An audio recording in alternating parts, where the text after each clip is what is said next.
Today, we're servicing my Astra. First things first, however, caffeine.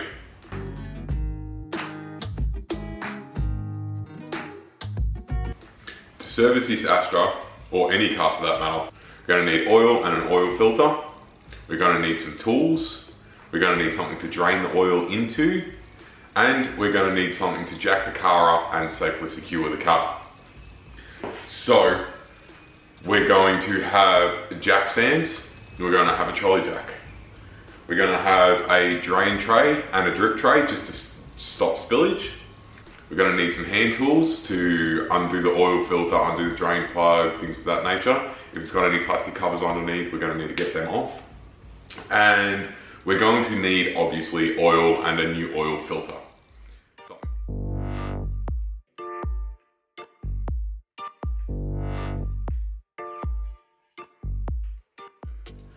So I've got the car on stands. I'm just going to drop the oil and filter now. I've got my drip tray and cardboard ready to go. It is a little bit dark under there, so I'm going to try my best to get some lighting under there. Remove the oil cap. Oh, I should remove the oil cap. This little oil container that I've got is brilliant. So, I don't know if you can see this, but yeah, it's got a little Duva you can just undo, and yeah, lets it all drain in there, catches it, and then you just drain it later on. So that's pretty fucking cool.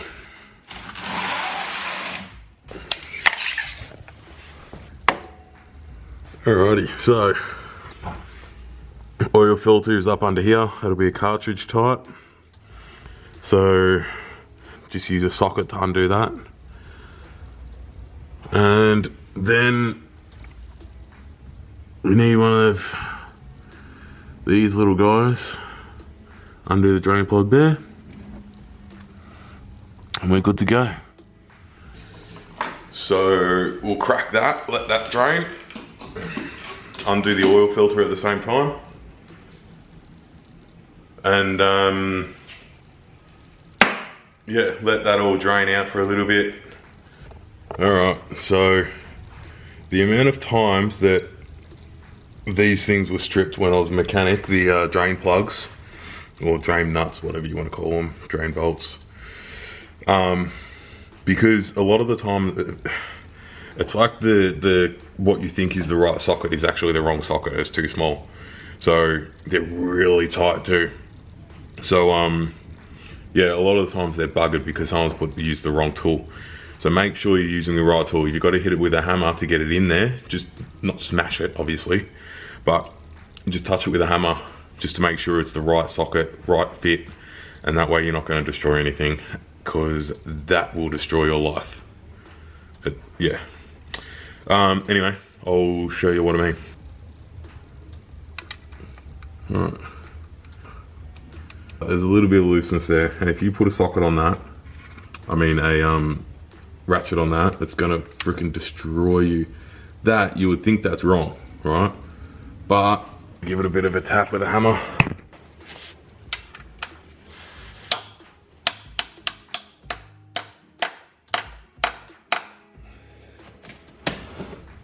Alrighty, little tap with a hammer. And she's in there nice and tight, not gonna destroy anything. Now, they're really tight. And just like that.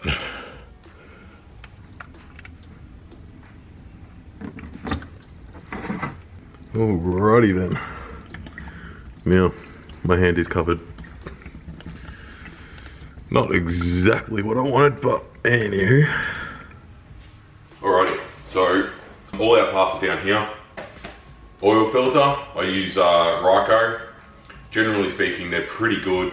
I've never had any issues with Ryco.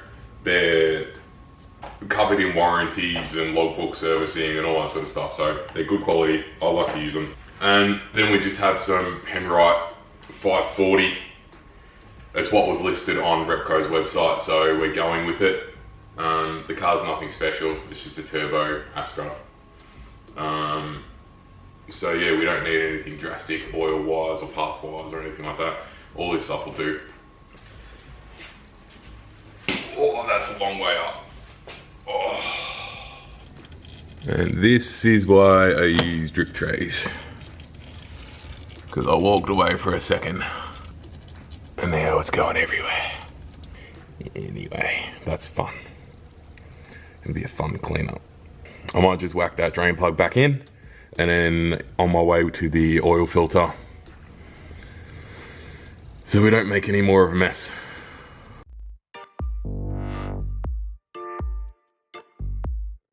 Alrighty. So that is a little bit fucked up.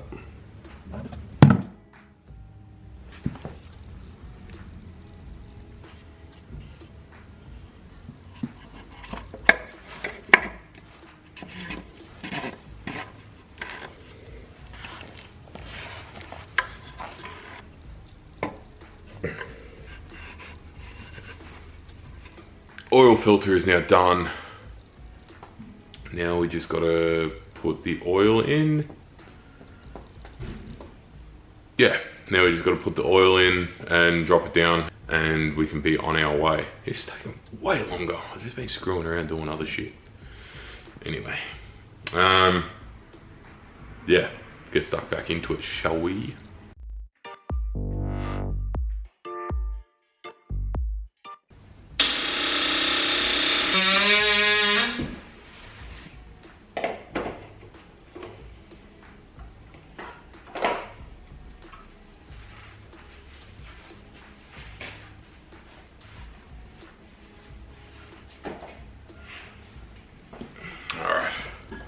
Oil time.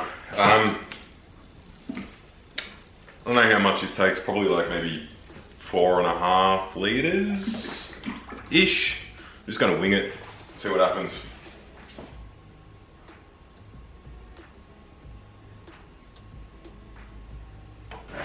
Alright, I'm gonna take a stab at that. It's about 4.5 litres.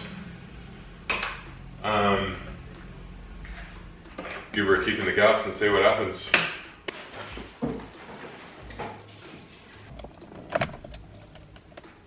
Right, so keys, turn the ignition on. You see the oil pressure light on the left.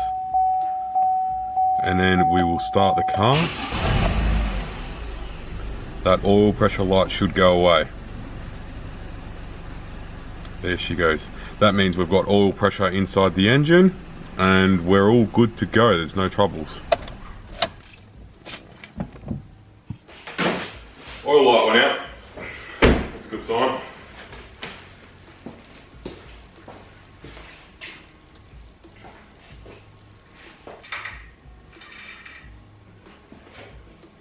We're a touch low, so I reckon it'll probably take 5 litres. Put the rest of that oil in, double check it.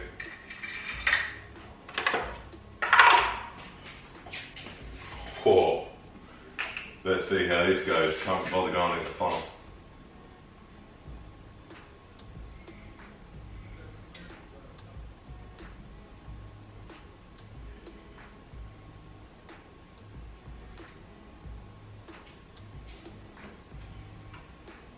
Winning.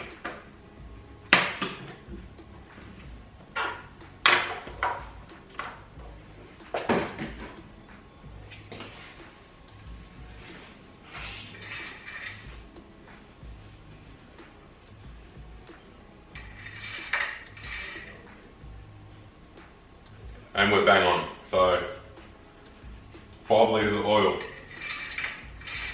including the oil filter.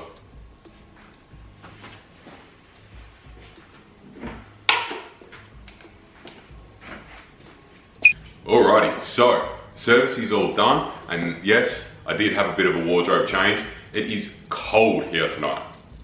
But anyway, so service is done, oil and oil filter is all done and full. Car has been started, oil pressure light has gone away, which is brilliant.